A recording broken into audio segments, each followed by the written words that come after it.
You know, over the past few weeks, I've heard the word bubble used in the context of Pokemon prices a little too much for me to be comfortable. I mean, have you seen those eBay prices? Especially compared to this time, oh, I don't know, last year? There's tons of reasons why prices are declining, but some people still maintain that we are in a bubble, and they swear that they'll be able to buy that first edition base set box for MSRP. Well, if you believe that, I have a bridge to sell you, but in today's video, let's take a look at some of the mechanisms that fuel a bubble and maybe understand a little bit more about the history behind bubbles so that we can probably better predict if we actually are in a Pokemon trading card bubble. But first, roll that intro.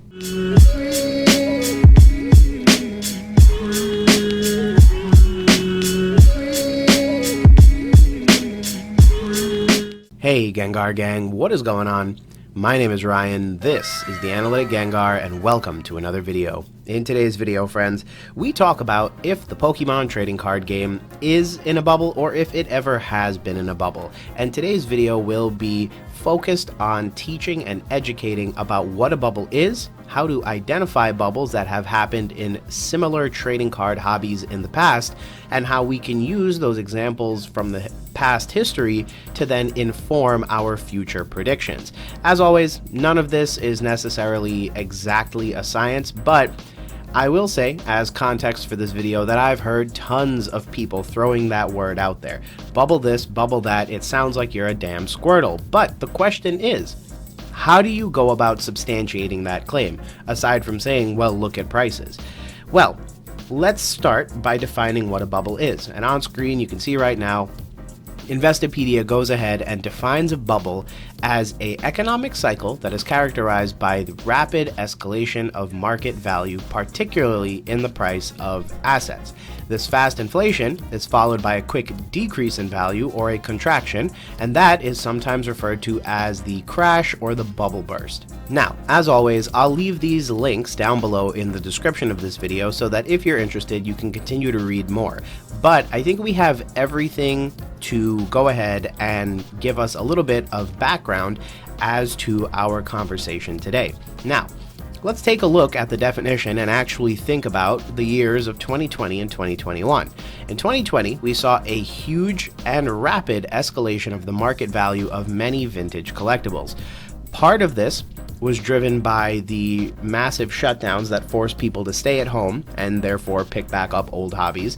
And part of this was fueled by other celebrities, influencers, and people of the sort who then added on to the hype of Pokemon over a certain period of time. So I think from the perspective of a massive rapid escalation of market value, we have definitely hit that part of the bubble. The next item is the quick decrease in value or the contraction. And here is where things get a little interesting.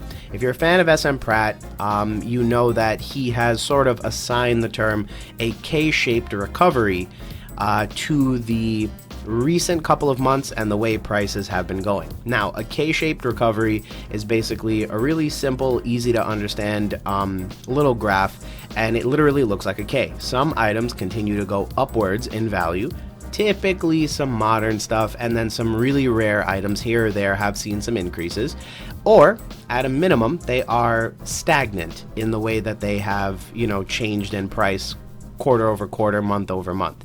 So a good example of this is the Rayquaza Gold Star card. It's normalized at right around $40,000 for a PSA 10 after hitting a high of about $45,000.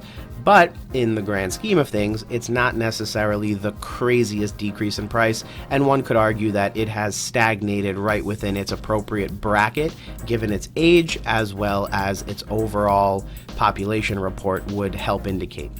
Then you have the bottom end of the K, which is sort of all the items that are crashing down. And this is where I think a bubble might have actually existed over the course of 2020 as well as early 2021. These are the items that really increased in value but had no real justification for it other than perhaps a short squeeze on supply and a rapidly expanding population of people who wanted to get their hands on the stuff. This is why many YouTubers would say, hey, don't go ahead and pay $800 for Vivid Voltage booster box sealed cases, because there will come a day when this stuff will be printed. There will come a day when interest in it will wane. There will come a day where there will be many more Rainbow Rare Chonky Chews on the market that you simply won't have to go ahead and pay exorbitant prices for it. And that is kind of what we're seeing. So I do think that a bubble existed and has actually burst. And it's that bottom half of SM Pratt's K-curve that he mentioned in his video. So effectively what that means is that while some items continue to defy the bubble, other items are literally playing out in exactly that same way.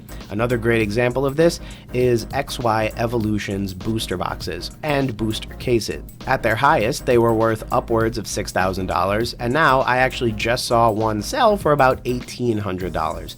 What does that mean? Well, you know, there is a certain capacity on which nostalgia drove this, and there's a certain capacity under which hype drove the price. And I think hype might have driven the price well above the actual true market value of that item. And so now the price is fluctuating downwards to help normalize a little bit. And unlike the Gold Star Rayquaza, which give or take did lose about 11% of its value, I think everything is a matter of perspective. So when you have items that are correcting for about, 75, 80, 100, 120% of their previous high sale prices, it then helps contextualize what really is in that top part of the K-curve, what is in that bottom part of the K-curve. What I mean to say is that if something is selling for half the price that it did back in 2020, that very clearly belongs in the bottom half of the K-curve, and perhaps that then sheds some light on, hey, $5,000 on a $45,000 card really isn't that much money, and technically, it doesn't even fit in with what's happening in the bottom half of the K-curve. One could argue it's staying above $40,000, therefore it belongs in the upper part as a stagnant type of trading card movement over the past couple of months. So that is a little bit of context as to what a bubble is and how I think our current situation with the TCG is exactly playing out. Now, bear in mind, things can change, right? Tomorrow, the president of X, Y, and Z company or, X, Y, and Z country could come out and say Pokemon is awesome. And all of a sudden, a new bubble can start forming because hype will continue to drive increasing prices and increasing attention. It seems, however, that there are many reasons why the market is trending slightly downward, if not, slowly kind of normalizing in many different aspects. So that's also something very important to bear in mind. Although a bubble has burst, it is very easy to create a new one if there is enough hype and sort of drama to drive that forward. Now, perhaps one of the most important historical points we can look at is the Great Baseball Bubble of the 1990s. And I found this really cool article on allvintagecards.com that I, of course, will link down below. And you will get to see a lot of really interesting things. So, of course, I definitely recommend going and checking this out. But what I wanted to do is also provide some historical context to show you what are some of the things that drove one of the biggest trading card bubbles in the history of trading cards. So the article goes and starts, typical collector when I was 9-year-old, and then goes on to outline several of the different reasons why the sports card bubble crashed back in the 1990s. The hope is that we can avoid this as much as possible in the Pokemon TCG. But if it has to happen, at least we can work to clearly identify the drivers of that crash, especially if we're in a capacity to point those things out as they are happening. So, a couple of things to go ahead and take note of. One, this article makes it very clear that the internet was a major part of why trading cards back in the day became so much cheaper. Put it this way, back in the day, you and the guys or the girls in your particular area were the only sort of active market that you were exposed to.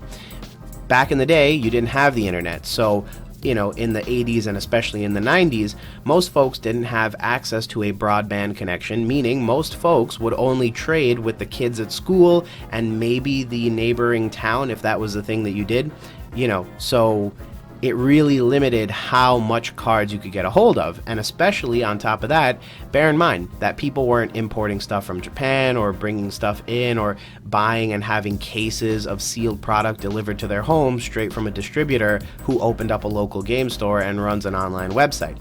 So as a result, when the internet finally did come around, those people who were able to get online, whether it be at a public terminal or because you were able to get it in your home, you immediately began realizing that especially things like Yahoo Auctions and the very original eBay.com gave you access to trading cards that you previously never had. So that was a big reason why it sent the prices of cards soaring downwards, because now you could contact a guy all the way across the country and have a card shipped to you in a few days.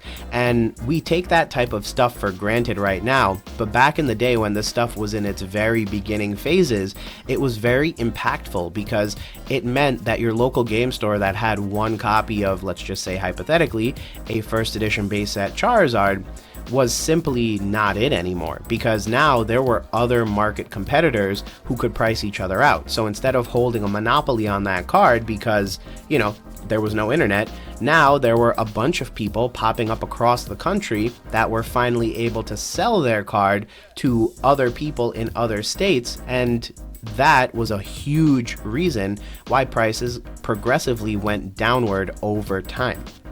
Now, as it comes to the Pokemon trading card game, I don't necessarily know that something like that, something so disruptive and innovative, is yet on our doorsteps.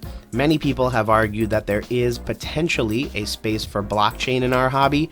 Don't necessarily know if that's the case yet, but we shall certainly see once we see some more realistic and perhaps even appropriate applications of blockchain in a more general business context.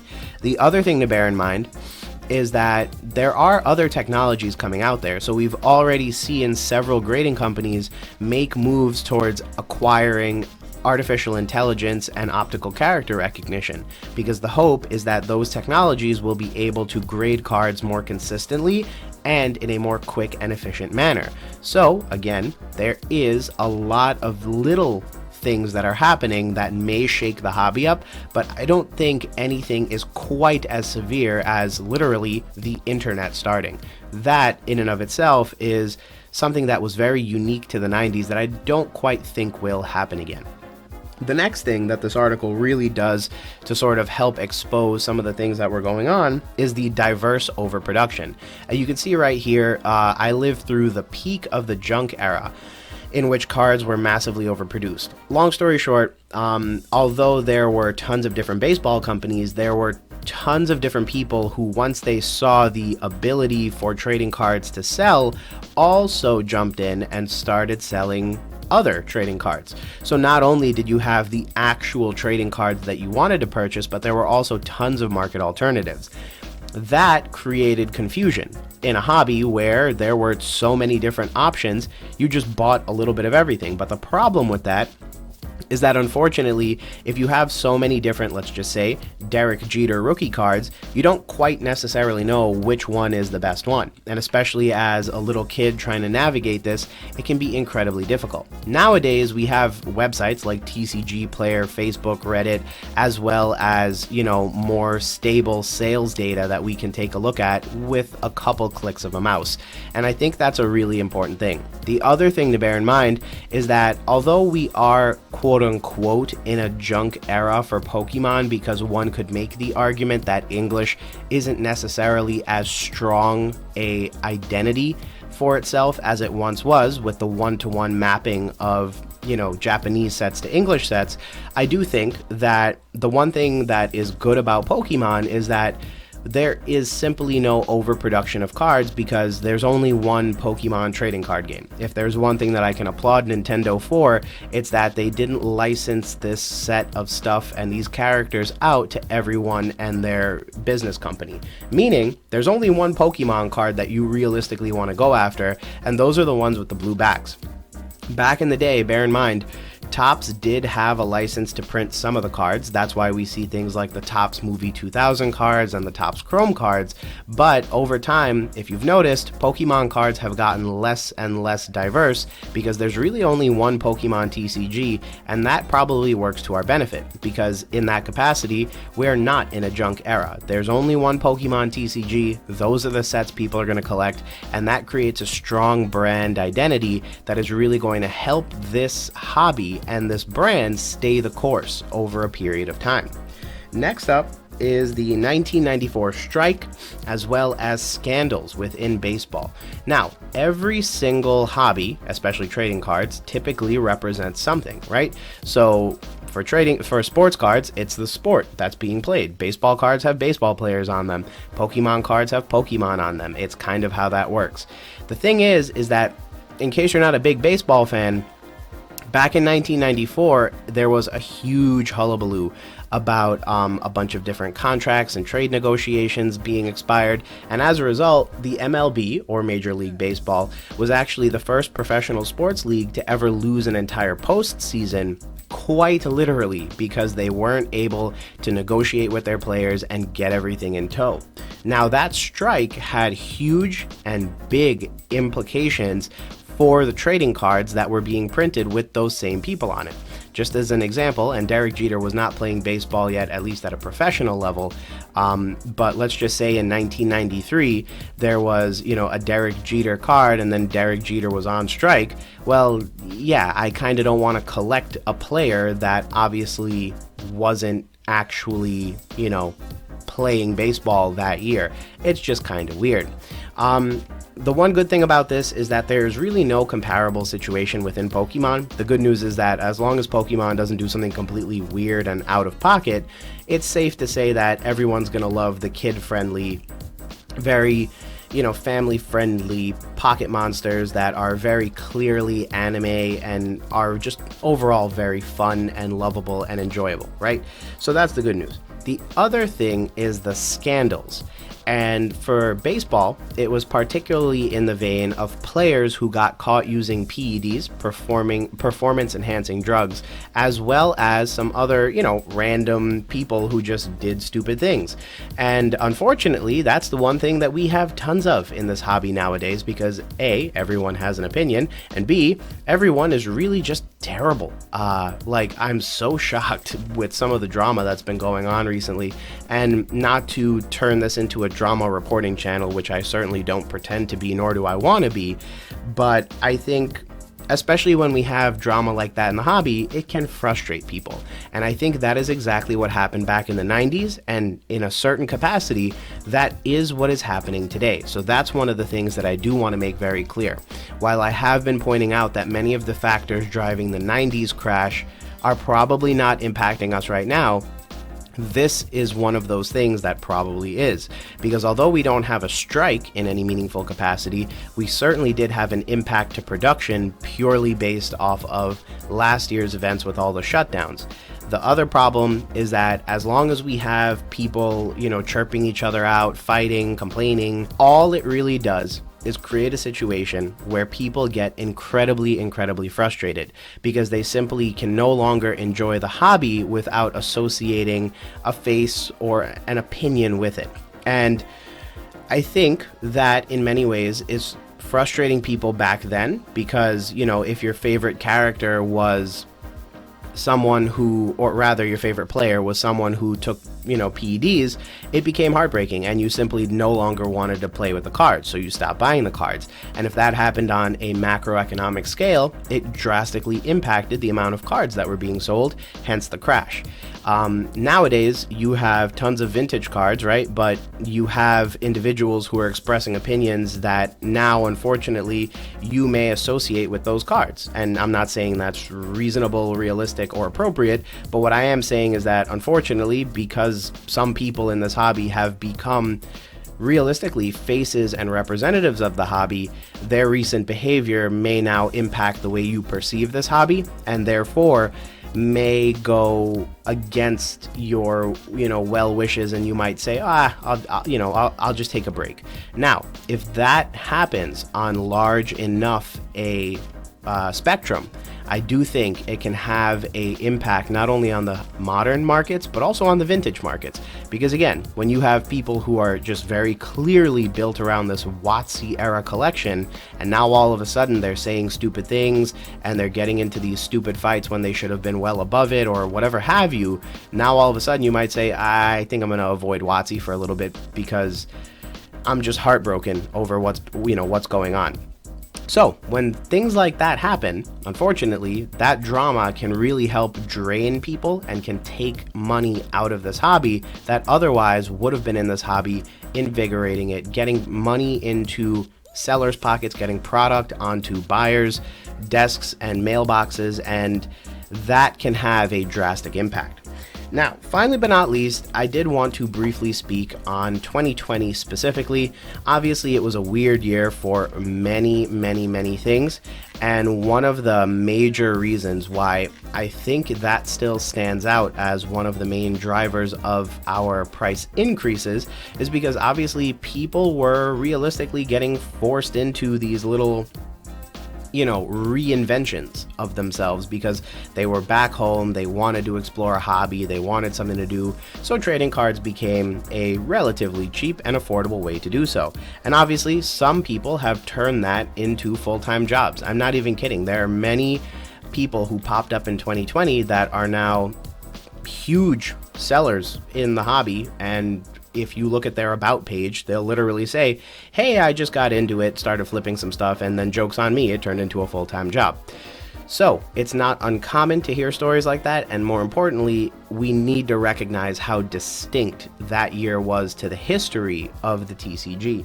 I think had 2020 not played out the way that it did, there is a chance that 2021 would have been that year because of all the fanfare around the 25th anniversary. But in a weird way, it worked out anyways since everything kind of happened literally back to back.